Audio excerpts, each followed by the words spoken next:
Pothera Faith Assembly Church ରୁ ମୁଁ ଅଛି।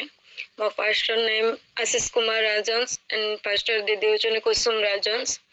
ମୁଁ ପ୍ରଭୁ ମୋ ଜୀବନରେ ବହୁତ ଆଶ୍ଚର୍ଯ୍ୟ କର୍ମ କରିଛନ୍ତି। ଗତ 2 ବର୍ଷ ହେଲା ମୁଁ ପ୍ରଭୁଙ୍କୁ ଜାଣିଅଛି।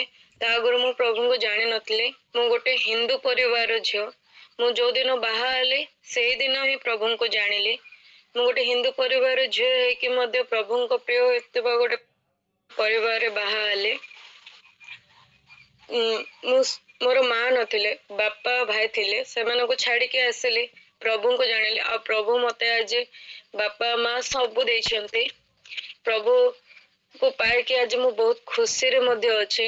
ପ୍ରଭୁ ଯେହୋବା ଜେରେମିୟ ଅଟନ୍ତି। ଯୋଉଦିନ ମୁଁ ପ୍ରଭୁଙ୍କୁ ଜାଣିଲି ସେଇଦିନ ଠାରୁ ହିଁ ପ୍ରଭୁ ମୋ ଜୀବନରେ ଆଶ୍ଚର୍ଯ୍ୟ କର୍ମ କରିବାର ଆରମ୍ଭ କରିଦେଇଅଛନ୍ତି।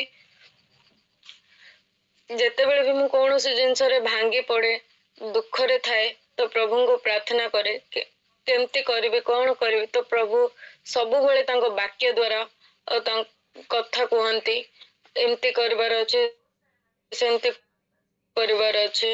ତ ପ୍ରଭୁ ସବୁବେଳେ ସାହାଯ୍ୟ କରନ୍ତି, ସବୁବେଳେ ମୋ ସଙ୍ଗରେ ରୁହନ୍ତି।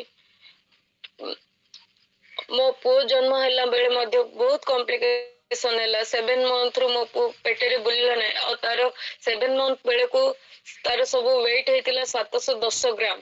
ସେତେବେଳେ ମଧ୍ୟ ପ୍ରଭୁ ଆଶ୍ଚର୍ଯ୍ୟ କର୍ମ କଲେ। ସେ ଜନ୍ମ ହେଲା ବେଳେ 3 କିଲୋ 100 ଗ୍ରାମ ହେଇଥିଲା।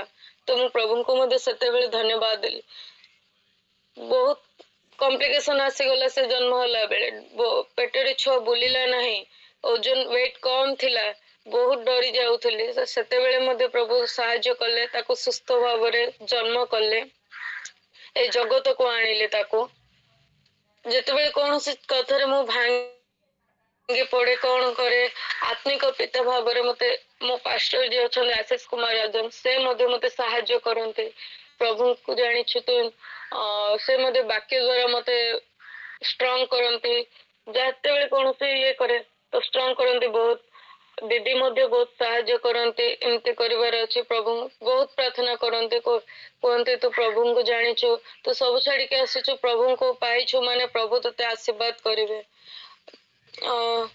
ଗତ ବର୍ଷ ମୁଁ ଇଷ୍ଟର ଡେ ରେ ପ୍ରଭୁଙ୍କୁ ଗ୍ରହଣ କରିଥିଲି।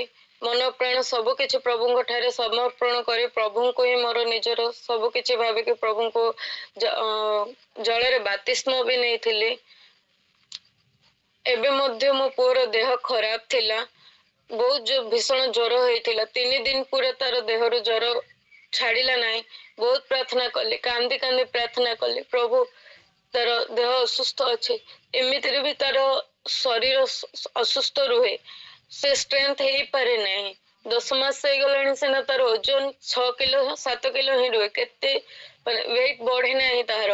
ତ ପ୍ରଭୁଙ୍କୁ ପ୍ରାର୍ଥନା କଲି, କାନ୍ଦି କାନ୍ଦି ପ୍ରଭୁଙ୍କ ଠାରେ ନିଜକୁ ସମର୍ପଣ କରି ପୁରା ପ୍ରାର୍ଥନା କଲି। ତ ପ୍ରଭୁ ମୋ ପ୍ରାର୍ଥନା ଶୁଣିକି ତାର ଦେହ ଅସୁସ୍ଥ ଥିଲା, ତାକୁ ସୁସ୍ଥତା ପ୍ରଦାନ କଲେ। 4 ବର୍ଷ ତଳେ ମୁଁ +3 ମଧ୍ୟ ଜଏନ କରିଥିଲି, ବାକି ଏକ୍ଜାମ ଦେଇ ପାରିନଥିଲି, ତ ସାର୍ଟିଫିକେଟ ମଧ୍ୟ ତାର ପାଇ ପାରୁନଥିଲି। କିନ୍ତୁ ଏଇ ବର୍ଷ ପ୍ରଭୁଙ୍କୁ ପ୍ରାର୍ଥନା କଲି ଓ ପ୍ରଭୁ ମତେ ସାର୍ଟିଫିକେଟ ଦେଲେ ଓ ମୁଁ ପୁଣି ଥରେ ନୂଆରେ +3 ମଧ୍ୟ ଜଏନ କରିପାରିଲି ଏଇ ବର୍ଷ।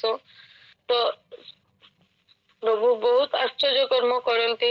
ମୋର ମା ନଥିଲେ, ମା ନାହାନ୍ତି, ମୁଁ ମାର ସ୍ନେହ ପାଇଛି କିନ୍ତୁ କମ ପାଇଛି, କିନ୍ତୁ ଆଜି ପ୍ରଭୁ ମତେ ମା ବାପା ସମସ୍ତଙ୍କର ସ୍ନେହ ଦେଲେ।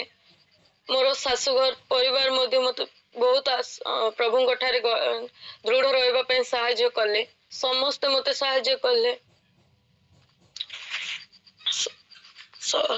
ତେଣୁ ପ୍ରଭୁଙ୍କର ମାନ ମାନ ଗୌରବ ଓ ପ୍ରଭୁଙ୍କୁ ଧନ୍ୟବାଦ ଦେଉଅଛି। ଆଉ ମୋ ପୁଅ ଲାଗି ଓ ମୋ ସ୍ୱାମୀଙ୍କ ଲାଗି ପ୍ରାର୍ଥନା କରିବେ।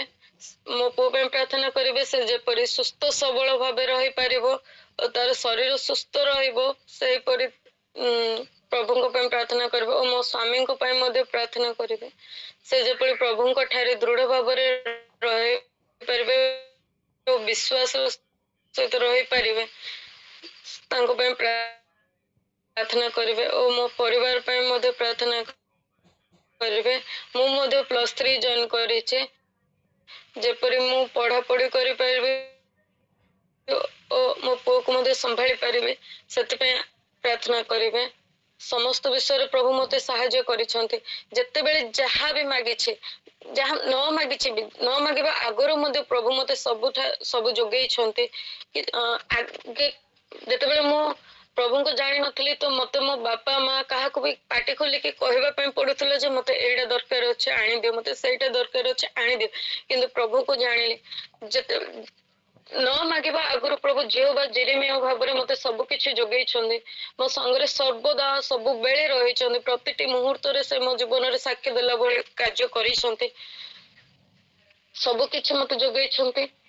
ମୁଁ ଯେତେବେଳେ ବି କୌଣସି ପ୍ରକାର ଝଡ ଝଞ୍ଜା ଆସେ, ଯାହା ବି କିଛି ଆସେ, ପ୍ରଭୁ ତାଙ୍କ ବାକ୍ୟ ଦ୍ଵାରା ମତେ କହିଛନ୍ତି, ମତେ ଜଣେଇଛନ୍ତି ଯେ ଏମିତି କରିବାର ଅଛି, କରିବାର ଅଛି ବୋଲି।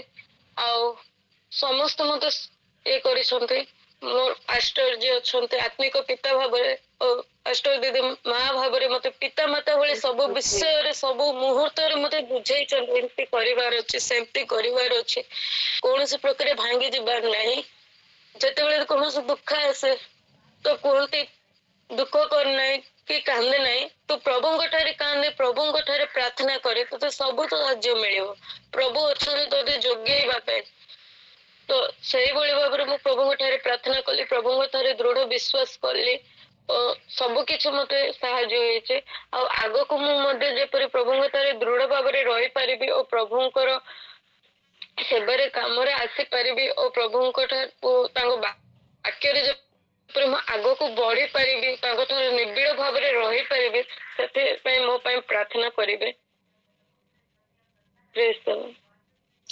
ଗୋଟେ ପାୱାରଫୁଲ ଟେଷ୍ଟିମନି